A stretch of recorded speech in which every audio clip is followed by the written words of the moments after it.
Bonjour à tous. Dans cette vidéo, je voulais adresser un certain nombre de critiques qui sont faites à Emmanuel Macron, mais qui ne sont pas basées sur son positionnement politique, son programme ou ce qu'il a dit, mais plutôt sur des fantasmes par rapport à ce qu'il a fait, ce qu'il fait, sa vie, etc.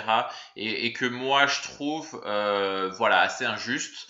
Il est parfaitement possible de ne pas être d'accord avec lui, de ne pas être d'accord avec ses idées, avec ce qu'il propose, avec son programme. C'est le débat politique normal. Mais de ce que j'observe, c'est pas la majorité des critiques qui lui sont faites, sont pas vraiment fondées sur ce qu'il a exactement dit ou ce qu'il veut faire, mais voilà, un peu sur qui il est, ce qu'il a fait, etc.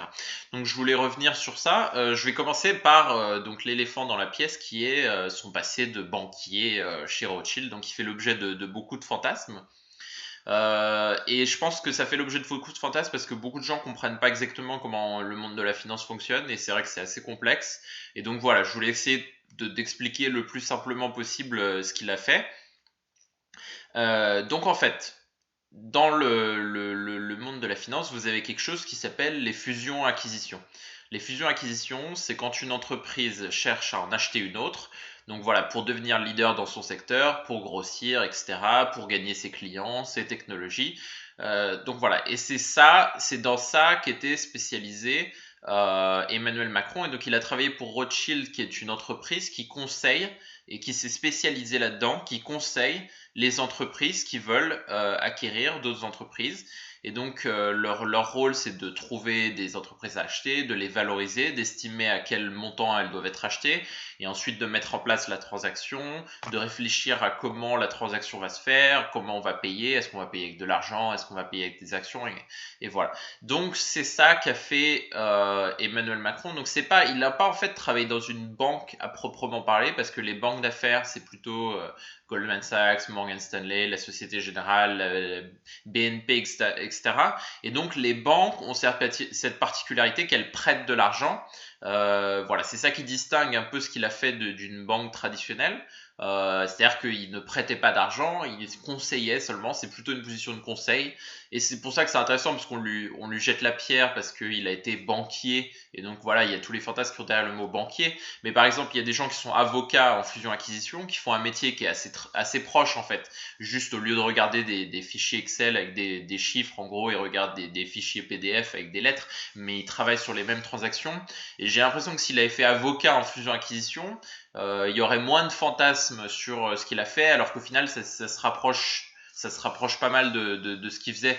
Donc voilà, il y en a qui imaginent plus qui serait un métier de trader, il imagine qu'il manipule les devises, etc., qu'il achète, qu'il revend, enfin voilà. Ça fait l'objet de beaucoup de fantasmes, alors qu'en fait, c'est surtout un métier de conseil, voilà, qui est tout à fait légal et normal et autorisé. Je sais pas, il y en a plein qui le font. Enfin, il y a pas à voir, il n'était pas autour d'une pièce avec 5 ou 6 personnes à décider de l'avenir du monde, à se dire oui, ces ouvriers, on va les faire souffrir, on va les payer moins, on va se faire plein d'argent. C'est pas du tout comme ça que ça se passe. On réfléchit à une stratégie d'entreprise, etc. Et on essaie de faire croire voilà, de faire grandir l'entreprise de son client. Voilà ce qu'il faisait comme métier. Ensuite, il y a un autre, il y a quelque chose qui circule encore pas mal, mais qui date d'il y a un moment, c'est la question de son ISF. Donc, il aurait fraudé le fisc en sous-déclarant son ISF et voilà, en essayant d'économiser de l'argent sur le dos du contribuable français en fraudant. En fait, c'est pas tout à fait ça qui s'est passé. En fait, il a fait faire une évaluation de sa maison par une entité indépendante. Donc, il a payé pour faire une évaluation et cette entité indépendante lui a donné une évaluation de 1,2 million d'euros pour cette maison. Et donc, en étant valorisé 1,2 million d'euros, il n'avait pas besoin de payer l'ISF. Le fisc avait sa propre évaluation et eux, ils pensaient que c'était 1,4 million. Et donc 1,4, il y a besoin de payer l'ISF. Donc il a discuté avec le fisc. Finalement, il n'a pas voulu rentrer en conflit avec.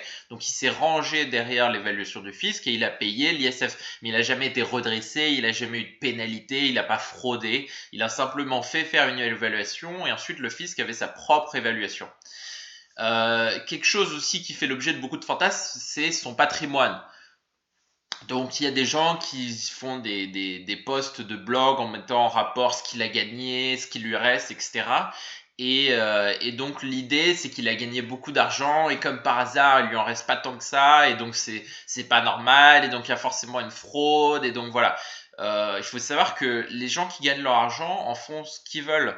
Et les gens qui gagnent beaucoup d'argent, s'ils le veulent, ils ont le droit de dépenser beaucoup d'argent. Ils ne sont pas obligés de le garder. Ce n'est pas un crime de dépenser son argent qu'on a gagné, sur lequel on a payé des impôts et qu'on a gagné honnêtement. Donc voilà, ces espèces de théorie du complot. Ah oui, ça veut dire que peut-être il l'aurait caché ou j'en sais rien. Tous les candidats doivent montrer leur patrimoine, c'est analysé, il y a leurs comptes en banque qui sont analysés. Maintenant, il y a des échanges de données avec les pays étrangers. Donc, s'il avait caché de l'argent à l'étranger, c'est quelque chose qu'on trouverait.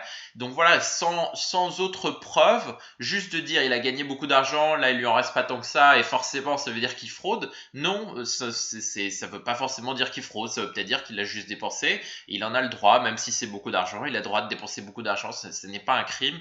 Je pense qu'il faut arrêter dans cette espèce de chasse aux sorcières. Donc voilà. Ensuite, je voulais passer au positionnement ni droite ni gauche. Il y a des gens qui considèrent que forcément, si c'est ni droite ni gauche, c'est incohérent, c'est flou, ça peut pas exister, et donc forcément, il est en train d'entuber tout le monde, il est en train d'essayer de récupérer la droite et la gauche, et comme ça, il se fait élire, et en fait, voilà, il va faire ce qu'il veut après. Là encore, je pense que c'est mal comprendre en fait ce qui se passe concrètement dans l'échiquier politique à la fois en France et à l'étranger. Ce qu'il essaye de faire, c'est un mouvement qu'il a qualifié de progressisme, qu'on appelle aussi le social-libéralisme. Et c'est en fait quelque chose qui existe à l'étranger et qui existe dans plein de pays européens. En Marche, en fait, si on plaçait en Allemagne, par exemple, ce serait l'équivalent du SPD, donc du parti qui est de social-démocrate. Donc c'est ce qu'on appelle aussi la gauche progressiste. En gros, ce à quoi ça correspond, c'est un parti qui est plutôt à gauche sur les valeurs de société et qui est plutôt ce qu'on appellerait traditionnellement à droite sur l'économie. Donc qui est pour la libre concurrence, pour l'économie de marché, pour l'Europe, mais en même temps avec des protections qui sont mises en place pour les citoyens, une redistribution des richesses et des valeurs sociétales de gauche. Donc voilà, c'est quelque chose qui existe et qui est cohérent. Il y a plein de pays où il y aurait des partis qui sont quasiment exactement le reflet de ce qu'est En Marche en France. Voilà, il se trouve qu'en France ça n'existait pas parce qu'en fait on avait un parti de droite qui était à la fois plus pour la libre concurrence mais en même temps conservateur sur les questions de société et on avait un parti de gauche qui était plus pour la redistribution de l'argent public et en même temps libéral sur les questions de société. Donc il n'y avait aucun parti en fait qui faisait le compromis entre ces deux-là. Mais ça ne veut pas dire que c'est flou ou que ça n'existe pas. C'est juste quelque chose qui en France jusqu'à présent n'existait pas. Il y a en ce moment une recomposition politique en France et c'est quelque chose qui émerge. Mais c'est quelque chose qui a une cohérence qui existe à l'étranger. Ensuite, il y a le fait d'être le candidat des médias. Ça, c'est quelque chose qui est beaucoup répété et quand on analyse en fait les données du CSA et les pourcentages de prise de parole d'En Marche ou d'Emmanuel Macron ne se matérialisent pas dans les données du CSA. On n'observe pas qu'il a une prise de parole ou que son parti a une prise de parole plus importante que les autres partis. Je pense qu'il peut donner cette impression, c'est qu'en fait, comme c'est un candidat qui est sur le spectre politique et assez nouveau, il y a peut-être un certain enthousiasme des médias aussi de couvrir quelqu'un qui n'a pas été présent pendant des décennies. Et donc voilà, peut-être que ça transparaît, que les gens ont l'impression que les médias le préfèrent que les autres, mais c'est aussi parce que les médias, quelqu'un comme François Fillon, il le couvre depuis le début des années 80. Donc, enfin, peut-être pas tous parce que les plus jeunes sans doute n'étaient pas là, mais en tout cas, c'est des gens qui sont présents sur l'échiquier politique. Quelqu'un comme Jean-Luc Mélenchon aussi, il était au PS, ensuite il était au Front de gauche, il était candidat en 2012. Enfin, c'est quelqu'un qui est présent depuis très longtemps. Donc voilà, Benoît Hamon était peut-être un peu plus en retrait, mais c'est pas aussi le début de son engagement politique. Et Marine Le Pen, j'en parle pas. Quand on la couvre depuis 10 ans et quand on la couvrait pas, on couvrait son père.